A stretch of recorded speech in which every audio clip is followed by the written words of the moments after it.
How far can someone be pushed before they break? Eddie's story in Silent Hill 2 Remake is disturbing, tragic, and uncomfortably real. Out of all the characters in the game, Eddie might be the most unpredictable, but underneath the violent outbursts and paranoia is a deeply insecure and broken person.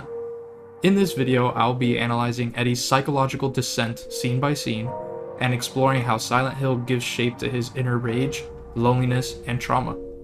As a therapist, this character stood out to me not just because of how unstable he becomes, but because of what that instability is rooted in. Bullying, shame, rejection, and a complete inability to manage his emotions. Before we get into it, I just wanted to give a heads up that we'll be discussing some sensitive topics, including bullying, mental health struggles, and violent behavior.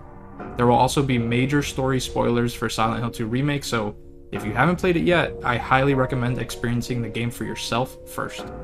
With that said, let's dive into the mind of Eddie, and what happens when anger becomes a person's only way to cope.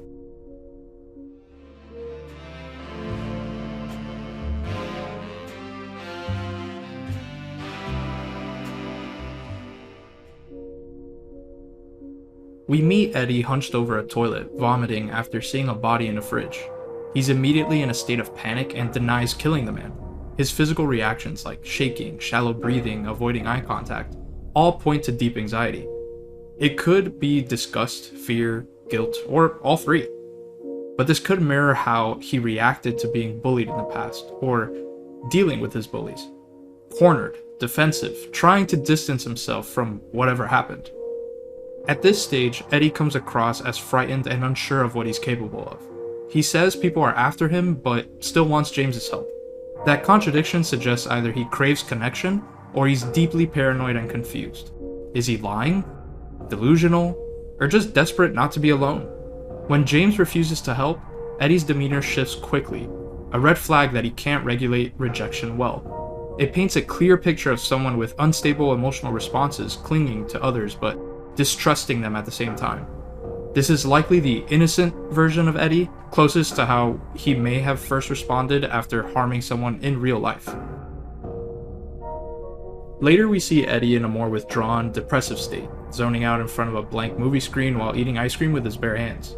This behavior screams avoidance and low self-worth. He mentions being bullied for his appearance, hinting at a long-standing cycle of emotional eating and shame. This is someone who tries to comfort himself in the most self-destructive ways. When James comments on his appetite, Eddie instantly interprets it as mockery and becomes hostile.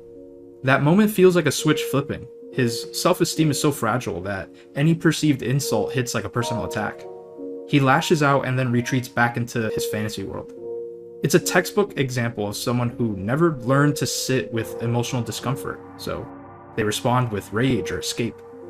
You also get the sense that he's on a roller coaster of mood swings, numbed out one second, seething the next. The way he scoops the ice cream with his hand suggests apathy and detachment. It's a subtle but powerful image of someone sinking into depressive disrepair. You can tell this is someone who's carried shame for a long time, and Silent Hill is forcing him to sit in it. There's also something worth noting about Eddie's loneliness here. Even when he's interacting with James, it feels like he's disconnected. Not really engaging with another person, he's just reacting. His inner world is more real to him than the external one. The quote-unquote movie, the food, the silence, they're not just distractions. They're escapes from a reality that's too painful for him to face. And there's a deeper layer to his eating habits that we shouldn't overlook. Eddie's relationship with food might even suggest an eating disorder, possibly linked to body dysmorphia or binge eating.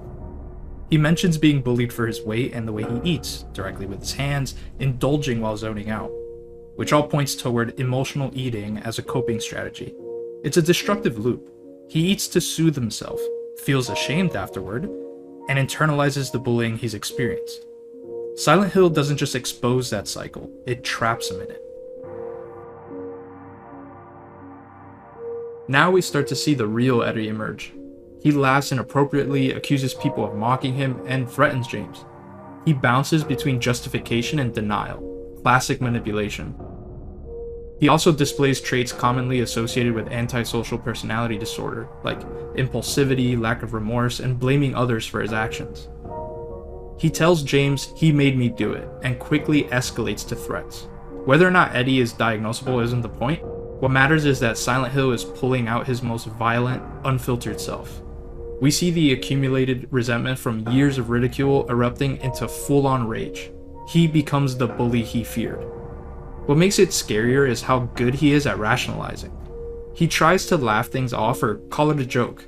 There's always something off, a blankness behind his eyes, a joy in making people uncomfortable.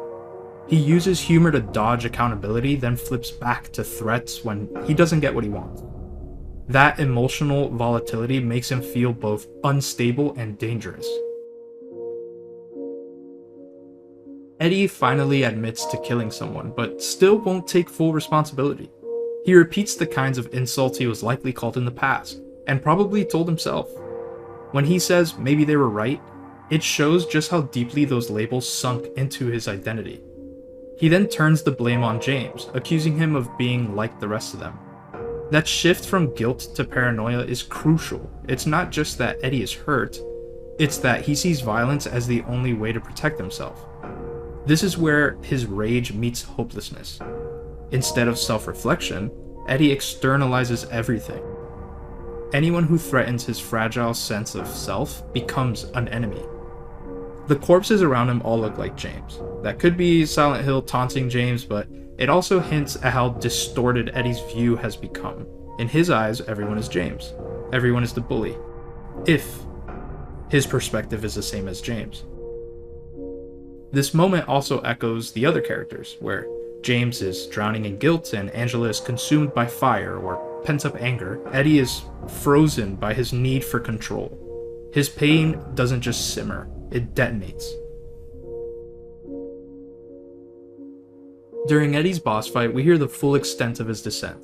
He casually mentions killing a dog and injuring someone like it's nothing. His voice carries pride, not regret. The fight takes place in a meat locker, a cold, impersonal space filled with hanging carcasses. Symbolically, Eddie's world is frozen, detached, and emotionally dead. Where Angela's otherworld burns and James's otherworld rusts, Eddie's is ice cold. You could even interpret the meat as metaphorical victims, or the pieces of himself he's emotionally butchered and compartmentalized. It's a stretch, but one that fits with the game's surreal psychology. There's something haunting about the way he toys with James too, saying things like, "You're dead," and "I'll find you." He enjoys the fear. He's no longer just reacting to trauma, he's embodying it. He's not the scared boy anymore. He's the monster he imagined others saw him as. You could also interpret this transformation as a kind of fatalistic acceptance. Eddie stops trying to explain or justify his actions. He doesn't seek understanding, he seeks domination. Silent Hill strips away any lingering hesitation, leaving only the raw, unchecked impulse to lash out. The freezer isn't just a setting, it's a statement. His psyche is cold, unfeeling, and closed off.